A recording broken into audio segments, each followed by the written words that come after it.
Wow. Thank you.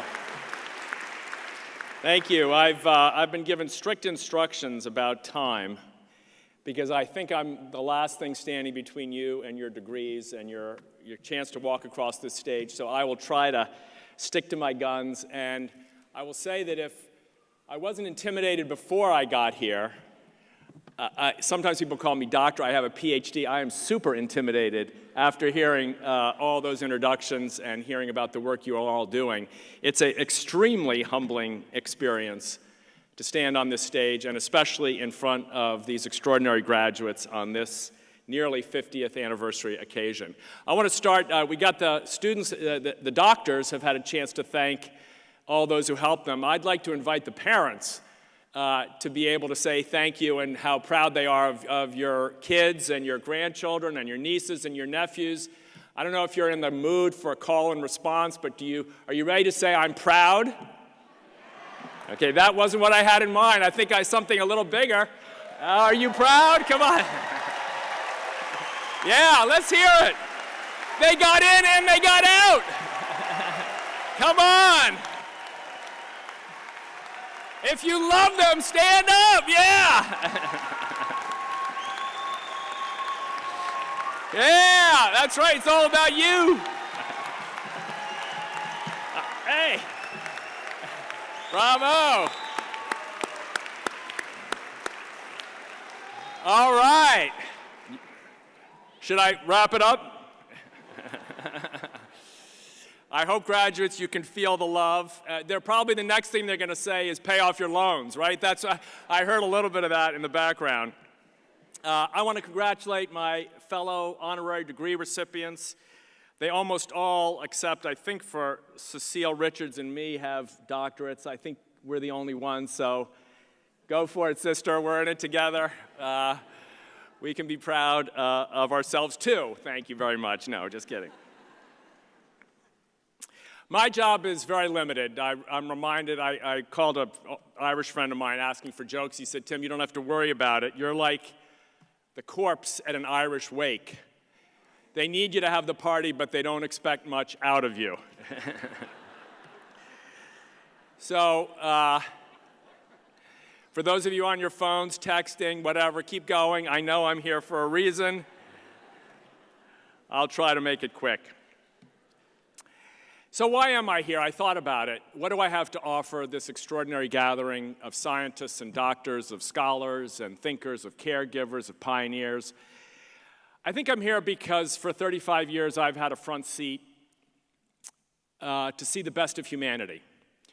I've spent most of my time as a teacher in public schools watching kids working as hard as they can to build themselves up and fight for a better future. I've been in child care centers working, seeing moms whose kids were written off and are written off even today, loving their kids, believing in their kids, hearing people say their kids don't matter and not believing them. I've had a chance to see coaches and parents, family members fight for disability rights, for equality, for ending discrimination of all kinds. It has been an extraordinary ride. These are people who try to bend the arc of history, as Dr. King would say, but in their own way, with love and fierce determination toward love, toward respect for everyone, the very values around which your medical school was founded. When they faced adversity, when I see them all over the world dealing with extraordinary pain, social, cultural, and physical pain, the people I get to see have, I think, one thing in common. They choose, in those moments, to heal. They don't choose revenge. They don't choose bitterness. For the most part, they don't choose hate or anger. They choose healing. They choose to do something that I think the country, that I think we all need to remember in this context, at this time, in 2018, in this city, in this state, in this moment, to try to figure out how we can follow them and be people who choose to heal, not just in the way in which we use medicine and research, but in the way we live as citizens and the way we live as human beings. I don't have to tell you the country's divided. I don't have to tell you the country's tense, the country's angry, the country's filled with divisive energy. The country is rooted in a fear that we're not going to get through this in a better place. Whatever this is, wherever we're headed, there's an ominous sense in which we're not sure. And for people with intellectual disabilities, it's even worse. 3 times more likely to get bullied, much less likely to have a job, to find a place to live, to get good quality health care. Still discriminated against deeply in the healthcare system, still likely to die many years before their peers for reasons not attributable to their diagnosis. So it's a tough situation out there, and whether we realize it or not, we're about to head into a campaign season, and here's what's going to happen. The best political ad makers and the best political strategists in the country are going to practice the exact opposite of healing. They're going to make us angrier and angrier at one another. They're going to use the power of their skills, I'm afraid to say, and I'm deeply disappointed to report, to make us even sicker as a country than we are right now. And I'm sorry to say this is both parties, and so this is not a political statement. It's just a statement of where we are as a country. So we have to ask ourselves, how do we end up here? We're a country founded by people trying to bring people together. Our Declaration says we're about the pursuit of happiness. Our forefathers and mothers and brothers and sisters were people who are mostly outsiders, trying to create a country where there were no outsiders. They came here and tried to create a radical new idea that the pursuit of happiness could be the source of powerful relationships, unifying ideas, capitalizing on the best of human beings. And yet here we find ourselves. Happiness is rooted in good, strong relationships, relationships between families, between husbands and wives, brothers and sisters, partners of all kinds. And the political system is trying to damage relationships. It's a scientific fact that doesn't work if we're trying to find happiness. So we've got to figure out if each side in the system around us is telling us that the other side doesn't belong, that the other side's no good, that the other side doesn't have good ideas, that the other side is to be shunned and overcome and beaten down. What's the recipe that will bring us together? Is that not a certain recipe for making us even more unhappy and, I dare say, even sicker? I don't believe most of the people around us have heard the first thing you guys all say, which is first, above all, do no harm. And we need you to take the lessons of your education and begin to teach those lessons, not just to scientists and not just to patients, but to the country around you. So I hope you can join me in committing yourselves in some way right now to turning down the noise of those around us, to trying to tamp down the venom, to spend less time on the news and more time seeing each other. A great spiritual guide of mine says we're very good these days at communication, but we're not very good at presence. So maybe there's a few less text messages in your future and a little more seeing the person right in front of you, right next to you, around you, in your life. In a country teetering between the joy of being inclusive and the agony of feeling excluded, let's all choose to be healers. Let's all choose to include. When we're given the chance, let's choose to include. And there's no better place to start than in your practices, because you're going to get busy, and you're going to have pressure, and you're going to have enormous complexity to the work you do. And I guess all I could say as a person on the other side of the caregiving equation, make sure to remember to see the patient in front of you. Make sure to remember to see the human being, not just the diagnosis, not national origin, not political party, not socioeconomic status, not illness, but a human being. Most of us come to you, we're a little nervous most of the time, we're a little intimidated, we may be scared. Just look at us. Remember to see us, to refresh our belief that we matter. A lot of people don't think they do. A lot of people are too scared to face the future. A lot of people don't trust one another. A lot of people don't believe they're going to get better. But there's a power you have to match the sacred and the scientific And if you put those two together, there's nothing we can't heal. So I ask you to have the eyes to see, to tell people that they belong, to put science and the spirit together. That's a message that's very different from the message around you. I suspect you think, what does science have to do with politics? A lot. Not politics as elective politics, but politics as how we define ourselves.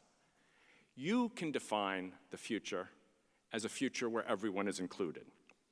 And it's not just in what you do, but it is also in how you do it. By trying to see people face to face, without trying to control them, without trying to judge them, without superiority, just by seeing with the eyes, I dare say, of love.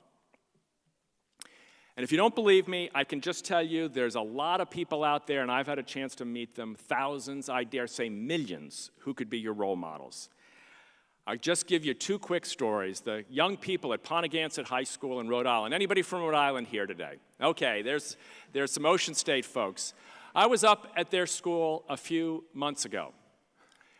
The kids there, young people with agency and power and authority, decided to change the culture of their school, to end bullying and exclusion. And what did they do? They worked together. They decided to create unified sports together. They decided to work with their faculty members to figure out what they could do to make their school a place where everybody belonged. And they wrote a new pledge for their school. Here's how it reads. I pledge, every student in the school says this, I pledge to look for the lonely, the isolated, the left out, the challenged, and the bullied. I pledge to overcome the fear of difference and to replace it with the power of inclusion. I choose to include. Notice, these are 15 and 16 and 17 and 18-year-old kids. They're American patriots. And they're not just saying they'll accept or they'll tolerate or they'll allow others to have a point of view. They're saying they're going to go out and find people, and they're going to beat fear, and they're going to bring them in. Or think of Scarlett Lewis. Scarlett rushed to Sandy Hook Elementary School on December 14th, 2012, only to find her 6-year-old little boy murdered. In the midst of her numbing grief, Scarlett decided to dedicate her life to teaching social and emotional learning to children around this country. She labels her program Choose Love. She labels it that way because she thought her little boy Jesse, that's what he wanted. He wanted people to choose love. She teaches that you can't always choose what will happen to you, but you can choose how you respond. She is dedicating her life to the idea of choosing love in honor of her son and in honor of Adam Lanza, who took her little boy's life, because she believed that he was hungry for someone his whole life who would choose love for him. That's the kind of American who's all around us.